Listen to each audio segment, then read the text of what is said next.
Nerds! Welcome to Nerd Magic, time to get nerd up, and oh my god, I've been waiting for this shit for the whole of yesterday.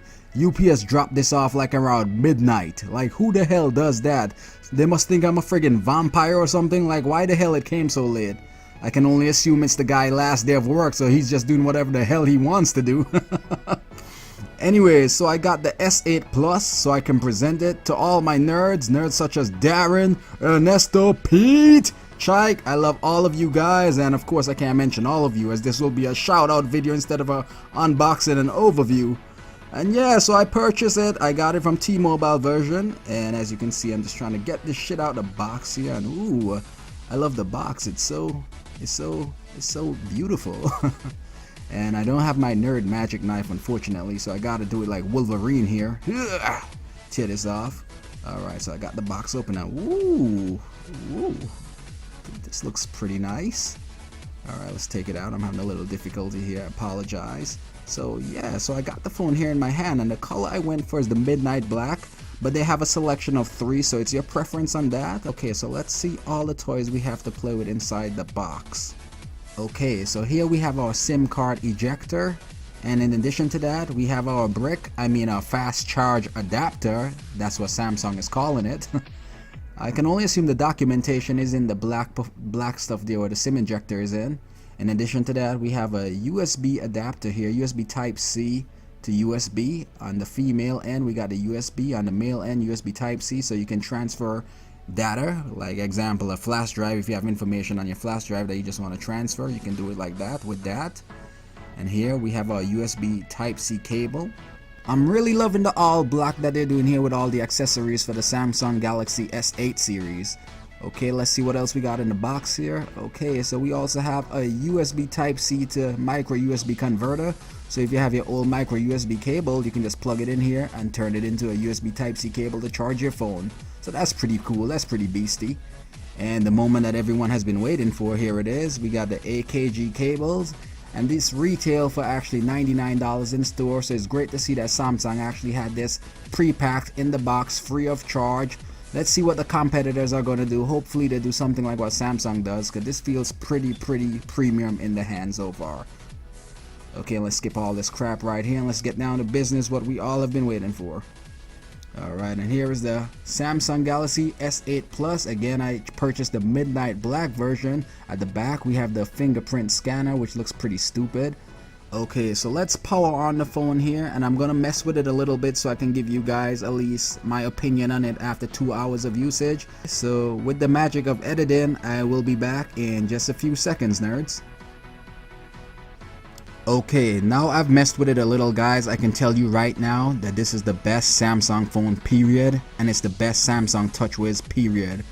Hardware wise, I'm really loving the display. The size of the phone, as you can see, I'm comparing it here to my LG V20, is nearly the same size in length, just a tad bit shorter, but in width is somewhat smaller so that it can be used one-handed. And as you see, it has a bigger screen size than the LG V20, which is pretty impressive, as the LG V20 packs a 5.7 inch screen and this bad boy has a 6.2 inch screen.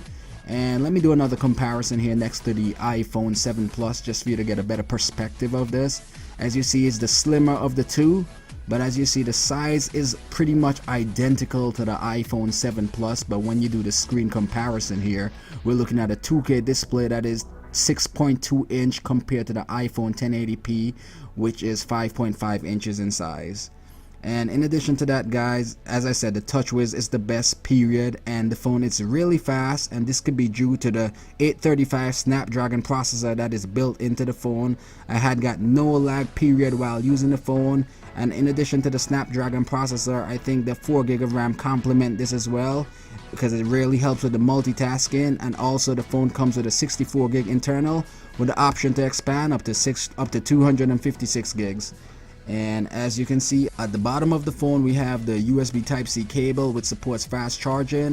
You can get at least an hour and a half from 0 to 100% with an hour and a half of charging. To the right of that, we have our mono speaker, which is nothing really big. And to the bottom, as you can see right there, we got the headphone jack. Yeah, headphone jack. Thought they said this shit was expired. Thought they said this shit was extinct like the dinosaurs. Guess they were wrong on that part.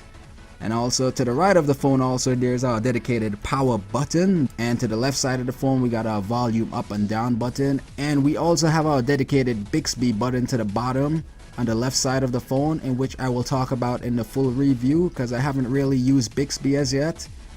But so far I'm really loving the design. At the back of the phone, as you see, is our 12 megapixel dual pixel camera. That pretty much means when you hear it has dual pixel, that means that it does autofocus extremely fast. Literally nothing compares to it phone wise once you hear a phone has a dual pixel. And to the front of the phone we have our dedicated 8 megapixel selfie camera, which will definitely help if you're into taking selfies and posting pictures on social media. So I can't think of anything bad to say about the phone other than where they rest the fingerprint sensor. And one more thing I would have loved is for the phone to have dual cameras, but I guess we're gonna get that in the Note 8. But honestly, my first impression is that the phone is a winner. Hands down, it's a winner. And as I said, I'll do a full review going over the camera and software after a few more days of usage. But spoiler alert, I'll recommend this phone. And the reason why, the phone is a game changer as far as design is concerned. And it also has a beautiful camera for what I've seen so far. And in addition to that, Samsung decided to go with a more stock-like feel Android, which is really fast. It is just really fast. And also the promotion that they give you with this phone is ridiculous. It's pretty spectacular. I took advantage of the $99 promotion that gave you the Samsung Galaxy Gear VR along with the VR controller, and you get an additional AKG Bluetooth headphone. And in addition to that, you'll get a 256 gig SD card, in which I'll be getting within 6 weeks. Again, I highly recommend this phone if you're a casual user. But nerds, as you know, my channel is based upon modding and customizing ROMs and unlocking your phones. So for you guys, I can't recommend it yet for you guys since there's no way to actually unlock the bootloader right now. But hopefully there will be some type of exploit in the future, because I'm hoping that this phone doesn't fall a victim of circumstances as the Samsung Galaxy Note 4 did for AT&T. And guys, if you like the video, heck, hit the hell out of the like button, make sure to subscribe, and have yourself an awesome day. And as usual, sincerely, I love you guys.